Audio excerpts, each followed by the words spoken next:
All right, well, let's get started. And if you guys can't hear me, please let me know. But just let me know if there's any technology problems. I hope everyone is doing well today. And can all of you hear me? Just somebody say yes. Yes, we can hear you. Yep. Wonderful. My name is Brian Schaefer. I am an associate professor of management at Florida Gulf Coast University. And I was really happy when I was asked to participate in Beta Gamma Sigma's Founders Week. And I think this is just a wonderful initiative and a wonderful idea to bring people together from all over the world and just learn about different topics, some of the things that we're interested in. And so Kayla Schreier, she's in the audience, is one of my former students and approached me about this and suggested that maybe we talk about leading teams and looking at potential team dysfunctions. So that's what I want to talk about today, is understanding potential dysfunctions in a team. And I think, as we go through this, we'll see how much time we have. Probably it's best to wait until questions that you might have are at the end, and we can just see how it goes. I think we'll have enough time. How much time do we have for this session, everyone? A half hour or longer than that? We have an hour, so typically like the presentation's around like 40 minutes, and then we have some time for questions after that. Okay, yeah, so we should have plenty of time. So this topic of looking at potential dysfunctions in a team is really important. And if we think about team dysfunctions and we ask the question, how can team members and team leaders address important issues and dysfunctions openly and honestly, I think that leads to so many just really good possibilities for teams. And importantly, as we go through this also, I think this applies to both leadership and team membership. So whether or not you are just a team member in a team situation or a group situation, or you're actually leading a team, I think understanding all these potential dysfunctions and how to possibly overcome these dysfunctions can be really useful for people. And so the inspiration for this, and one of the things that I've used in my classes is this book, The 5 Dysfunctions of a Team by Patrick Lencioni. And I guess I should back up also in terms of more of an introduction.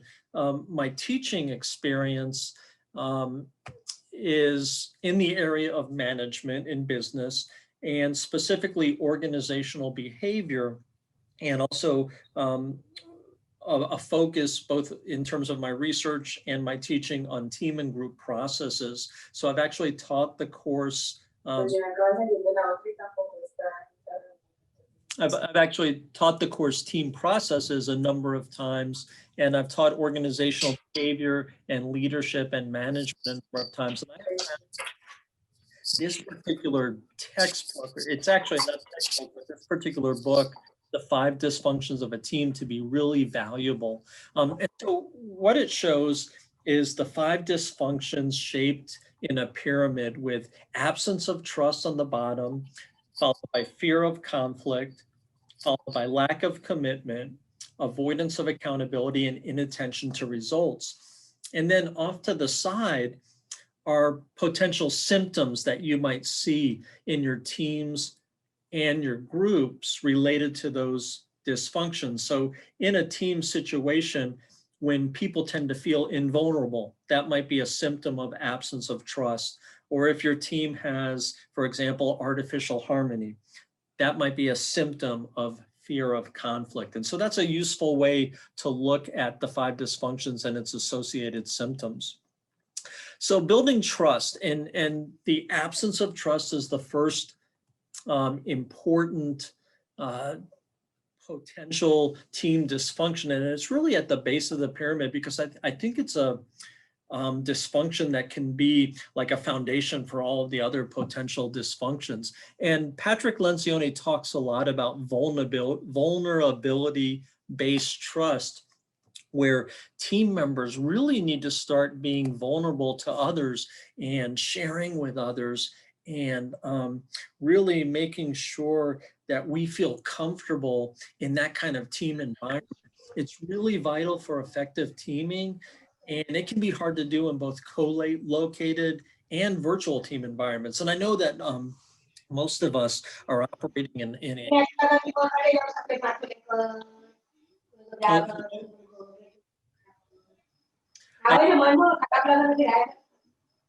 yeah, hello. If that's a question, or if you could just mute your microphone, that would be great. Thank you. Okay, so what I was saying with trust is that it is hard to do in both a co-located and a virtual environment. And most of the things that we're doing with teams these days are in virtual environments. So I think as I looked at this presentation, I was seeing if there was anything that needed to be adapted for more virtual teamwork. And in most cases, no, I think these issues still apply. And in terms of trust, I like this quote by Lencioni, teamwork begins by building trust. And the only way to do that is to overcome our need for invulnerability. So looking more at trust, ways to build trust, and you guys probably have a lot of ways to do this in your teams. You can think about personal history exercises or different team effectiveness exercises, or looking at certain assessments, right? Like personality and preference profiles, or other kinds of ways to build trust in your teams. And it really can be anything that you feel comfortable with in terms of what team members want to do. In my classes with project student teams, we do a lot of experiential team exercises where people, students in their teams will come together and share experiences, and that tends to build trust a lot. So here I wanted to show you a short video by Patrick Lencioni talking about vulnerability-based trust and how that's important in teamwork. So let me see if I can figure out how to share that. So this would be a new share, and you guys tell me if you can't hear it for some reason. Here's the video here.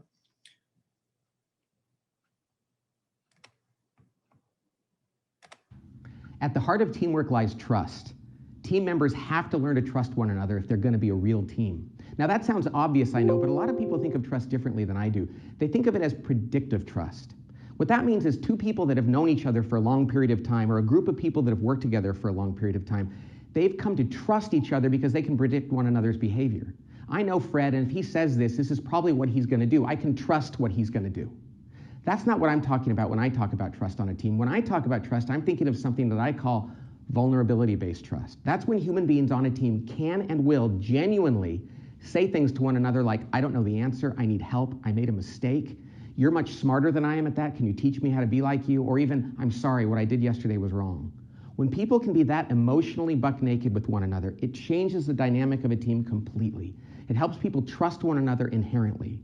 Now, the only way we can achieve that vulnerability-based trust on a team is if the leader goes first. People have to know that the leader is going to take that leap of faith and be vulnerable, and that will give them the permission to do so also.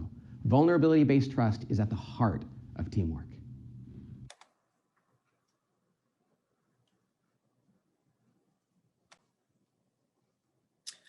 All right, so let me share my screen again.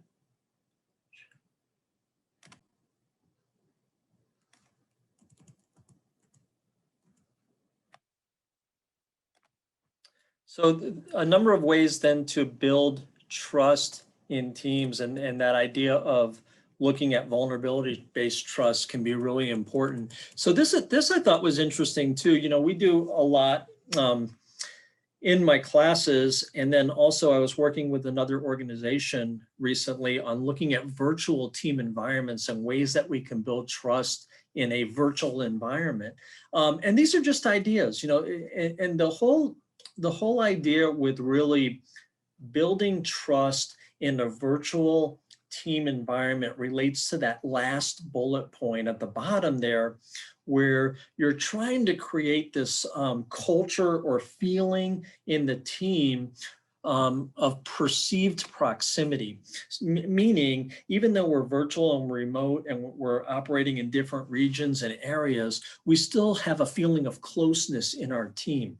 And so getting that cognitive and affective sense of relational closeness can really help team members build trust. So there's lots of ways to do this. You could have, I loved this idea. Somebody recommended this to me, but everybody was working from a different office and people gave virtual video tours of their office for all the other team members. Once a week, we had virtual coffee breaks. We used social media in different ways. We hosted virtual celebrations and birthday parties. So again, lots of ideas to do that, but trying to explicitly address ways that we can build trust in our teams can be very beneficial. Okay. The second really important potential dysfunction in a team is this fear of conflict. And the idea is with this concept of artificial harmony. So if we think that we're always getting along in our team and that we're really cohesive and that things are rolling along really well, that's actually a really good thing. Nobody disputes that. But are we addressing conflict the way that we need to address conflict in a team environment?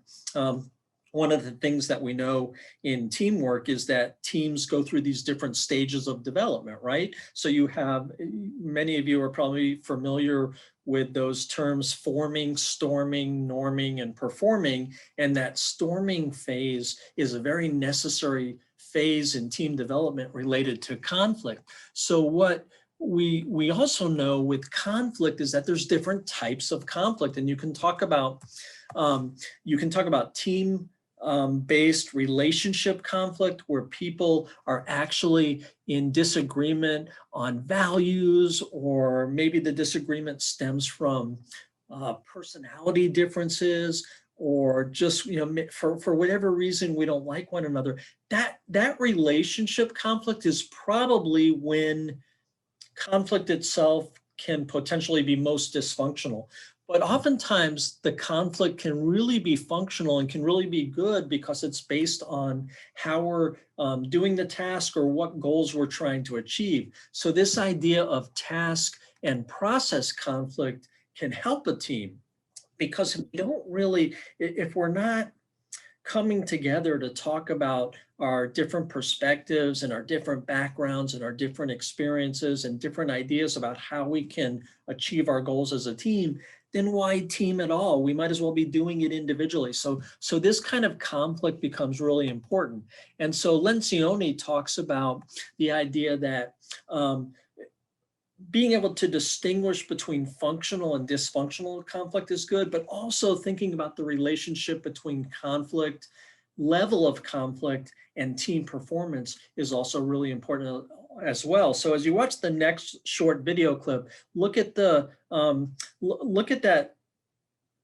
idea that he's talking about, where you're working in your teams up to a point of conflict that's very functional, and then being able to recognize when you cross that line into dysfunctional conflict. So here I'm going to try to share my screen again. This is my technology issues that I'm always afraid of, but here we go. New share. Here's this. I'm going to make sure the sound is enabled. Here we go. All right. One of the most important things a team has to be able to do is engage in good, healthy conflict. Of course, that has to be built on trust, vulnerability-based trust. Well, when we talk to our clients about conflict, oftentimes they say, how do we avoid it getting out of hand and becoming negative? Well, here's the thing. Most teams we work with, the vast majority, have far too little conflict. And the best way I can explain that is to describe something that I call the conflict continuum. See, the conflict continuum looks like this. On one end of the continuum is what I call no conflict, artificial harmony. This is where people seem to be getting along, but they're not really being honest with each other. On the other end of the continuum is really negative, mean-spirited, harsh conflict. This is not a good place either. Now, What I find is that most companies live someplace over here, close to the artificial harmony end. What they really need to be doing is moving away from that end where they're having some constructive conflict, some constructive conflict, a little bit more, until they get right to that point where one step further in this direction would be destructive. And then, of course, if they continue, they're going to have more destructive, until they get over here, which feels like hell. Well, why do most companies live over here at this end of the pool? Because they feel like any step in this direction is one step closer to hell. So they cling to this end of the pool thinking, we can't go there. But great teams move in this direction and have more constructive conflict until they get right up until the edge. Now, here's the thing. Even the best team is going to occasionally step over that line. They're going to move into the destructive territory.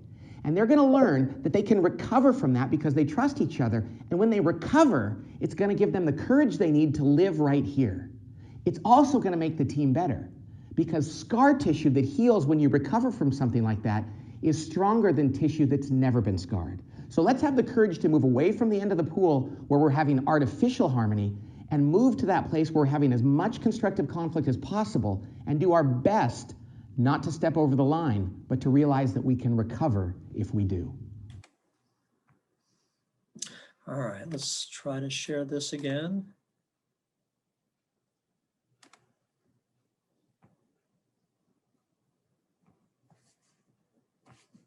Oops, somebody coming in. Excellent. Is everybody able to hear the video when I play it, by the way?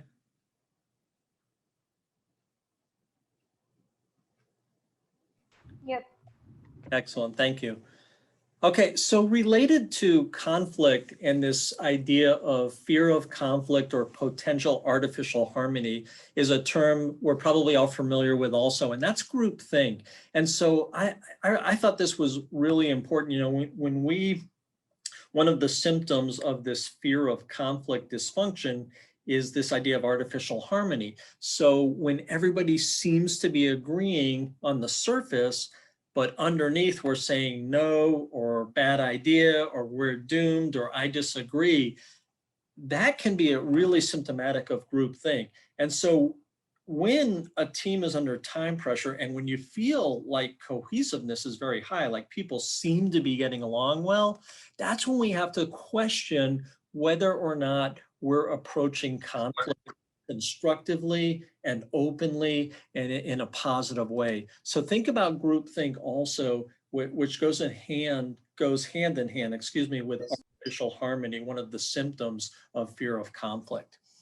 Okay, so the third dysfunction of a team is what's called lack of commitment and ambiguity. And the idea here is that we really need to be, our team members have to come together around something meaningful. There has to be something that they're passionate about and something that everybody's committed to. And all of the team members, including the leader, need to be able to express what that passion is or what that meaningful issue is or what those team goals are.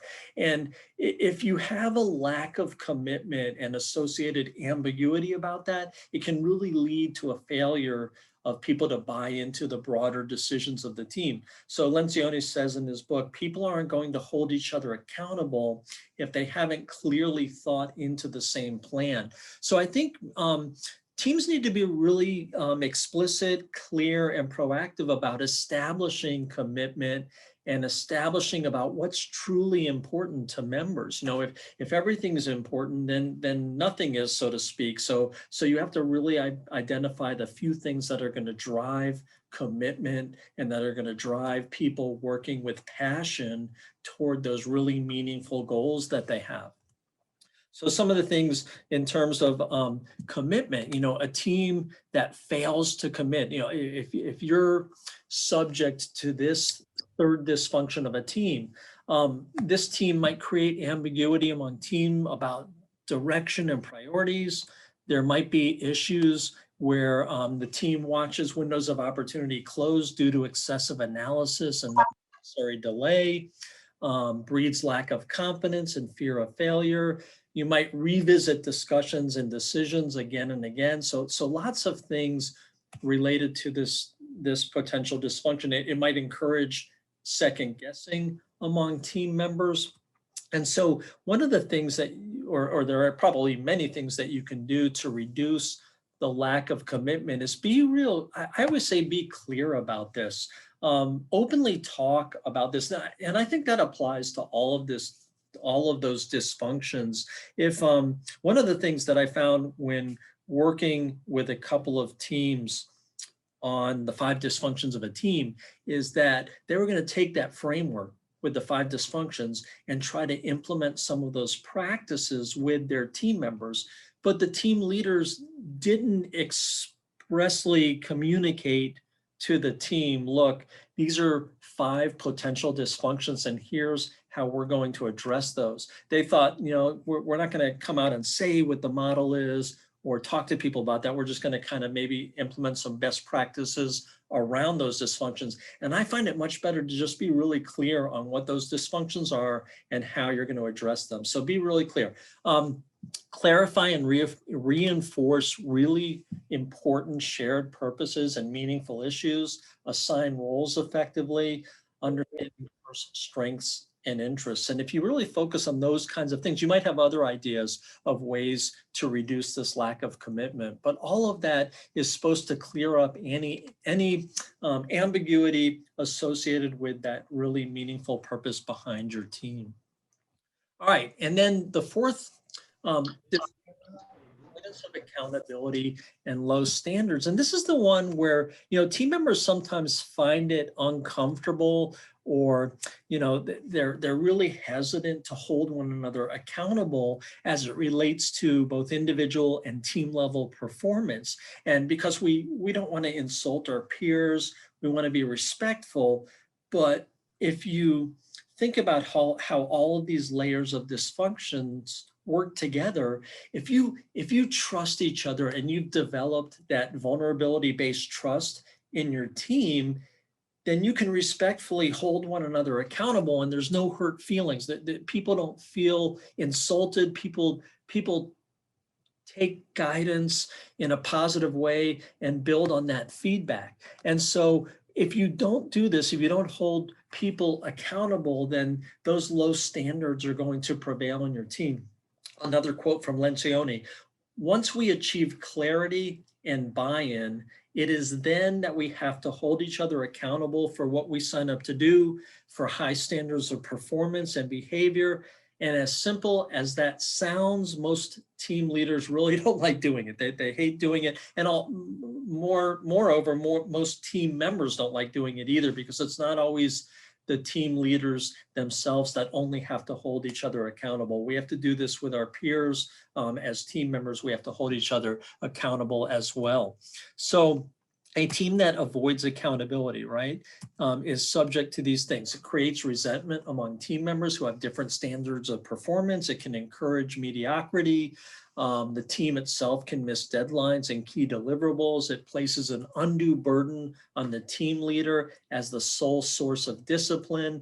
And it can really create, sometimes with this idea of avoidance of accountability and low standards, this one sometimes is hard to identify. So if you're experiencing this as a team, you have a culture that doesn't feel quite right. It's a culture around mediocrity, and maybe you haven't realized that it's about avoidance of accountability. So one more short video clip to show you related to avoidance of accountability. So new share, and we're going to go to this screen and talk about this dysfunction.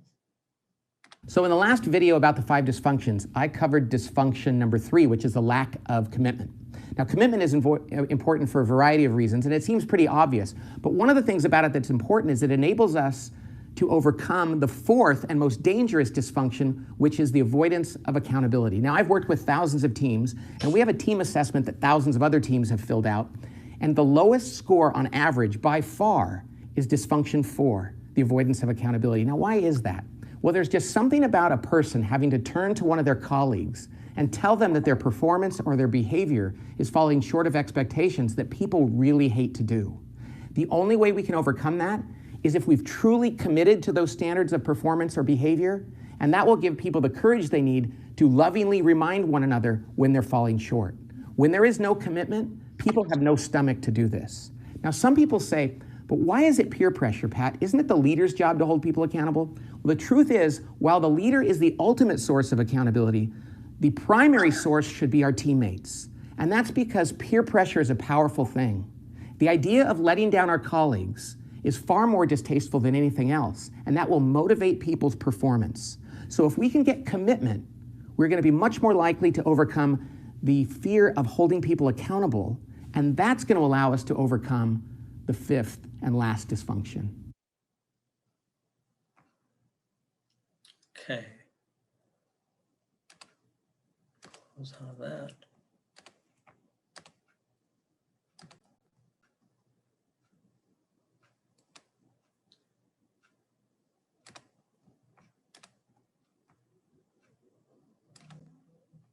All right, and that fifth and last dysfunction is what's called inattention to results. And so I'm going to go through these here and skip over to inattention to results. And inattention to results is often associated with a symptom related to status and ego. So when people put their individual needs ahead of team needs, that's often one of the patterns you can see with this dysfunction, inattention to results. The path to team success sometimes is not clearly defined. And then I like this quote from the book also, the ultimate dysfunction, the tendency of team members to seek out individual recognition and attention at the expense of collective results, the goals of the entire team. So, in our teams, it's really important to focus on accountability, and it's important to focus on performance. And I think it's important to focus both on individual and collective performance, individual and team performance. Certainly, we should recognize individual success, and we should recognize those individuals who are our star team players who are doing really well, but we always want to recognize the team's performance and the team's needs in conjunction with those individual needs as well. And that's the point. You don't want to put those individual needs ahead of the team's needs. And so some of the things associated with this, a team that is not focused on results in this way, they can really become stagnated. And it's really, if you're focusing, if you don't have a focus on team results and maybe you're focusing on individual performance too much, you can really be stagnant and fail to grow as a team. It's a tough time to be competitive too. And if you're caught in this most important dysfunction of having inattention to team results, you can lose out to competitors. You might lose really good employees too, because conscientious, achievement-oriented employees are going to naturally focus on accountability at both of those important levels, both the team level and the individual level. This will encourage team members to focus on their own careers and individual goals sometimes, and you can be really easily distracted both individually and as a team when you're not focused on those team results. So there's probably many ways that you can help your team focus on collective team results. And again, for me, it's about being clear in terms of what the focus should be, and let people know that we're all in this together. And while your performance is going to be important, it's really how your performance relates to the overall team's performance. And so the feedback that we give around performance is both at the individual level and at the team level. So there's no room for individual status and ego. Hopefully we feel that kind of status boost from the team's results and not so much from our individual results. So in conclusion, we've got the 5 dysfunctions of a team, and we can look at that in terms of high-performing functional teams displaying these characteristics around the 5 dysfunctions. One is that they trust one another and they have that vulnerability-based trust really secure as a foundation for team functioning. The other is that the team itself engages in unfiltered conflict around ideas. And I think it's really important that a team can recognize when conflict is functional or dysfunctional. And there's probably a couple of reasons why conflict might be functional. One, it might be the wrong type of conflict. Maybe it's too personal. Maybe it's too relationship based. The other is level of conflict. Maybe we don't have enough conflict, or maybe we have too much conflict. Both of those can signal certain dysfunction as it relates to conflict.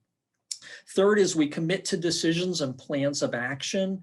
Fourth, we hold one another accountable for delivering against those plans. And then finally, we focus on the achievement of collective results. So all of these become really important for team functioning.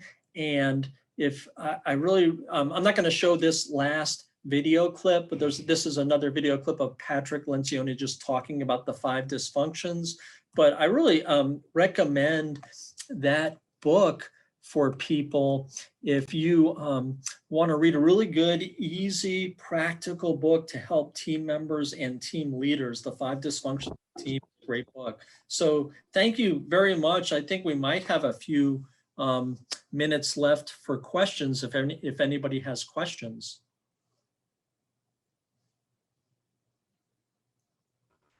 I have a couple questions. One of them was sent in.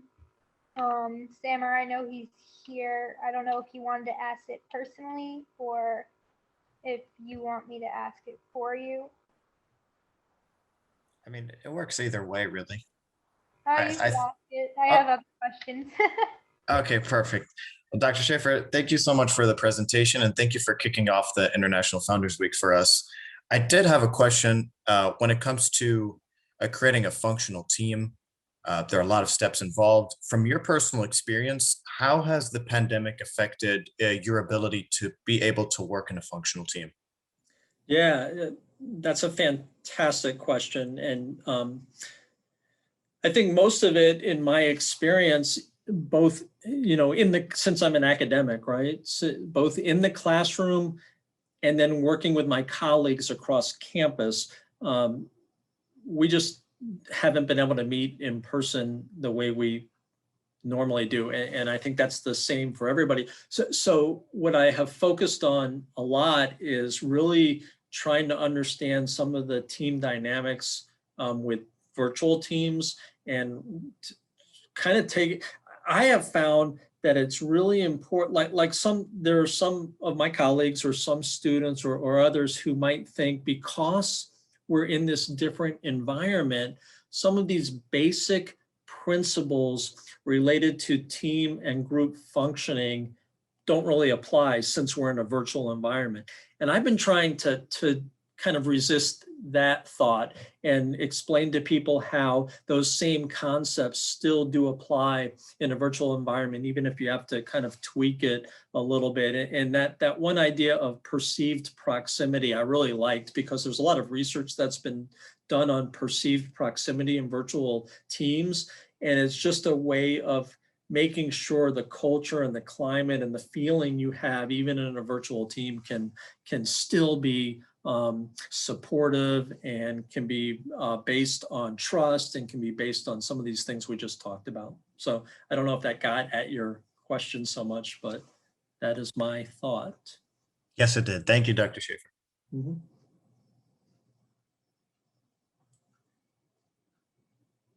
Anyone else? Yeah, so I got a question, even though I took this class. Nice little flashback.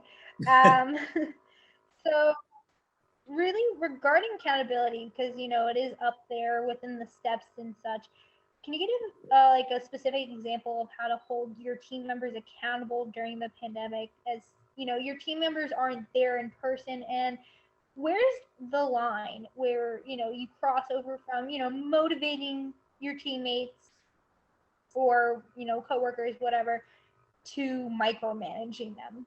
Yeah, oh, that's a great question about like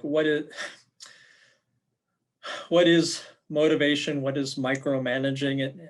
I don't know in my response if I'm going to get into how this might differ during a pandemic or not, but I think so. I always think about this, when building your teams and thinking about the roles that you assign in your teams and who you're going to put on your team. That gets at team members' abilities and what roles they might be able to excel in. And so another great book that many of you might know is Jim Collins's book, From Good to Great, where he talks about getting the right people on the bus. And so if you're thinking about all these things related to teamwork, and you're thinking about the 5 dysfunctions of a team, and you're thinking about team process, one thing you also have to think about who's going to be on your team, and are you giving people the right tools to be successful, and are you picking the right people who can be successful in the kind of work that you want them to do? So I know I'm taking a long time trying to explain that, but the point is, if you do all of that and you find people who have the skills, then you can empower them, right? You can give them the freedom. You don't have to micromanage them as much. And so when it comes to motivation versus micromanagement, it becomes motivation not so much around are you doing the work, but it becomes motivation around maybe some other issues about like what's inspiring you, or why are we having maybe some broader issues around the team. And so I think that getting those, making sure people have the effective performance is both competence and ability plus motivation, right? And so if you do the groundwork with that ability and competence, then I think it falls hand in hand with motivation, and you're less likely to micromanage. So that's my answer for that one. That was a tough question, Kayla.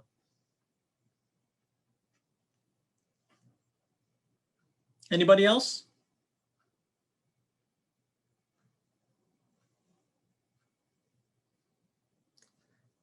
All right. Well, it was great to lead off this week with this session. And yeah, if anybody has questions, you're always welcome to contact me here at Florida Gulf Coast University.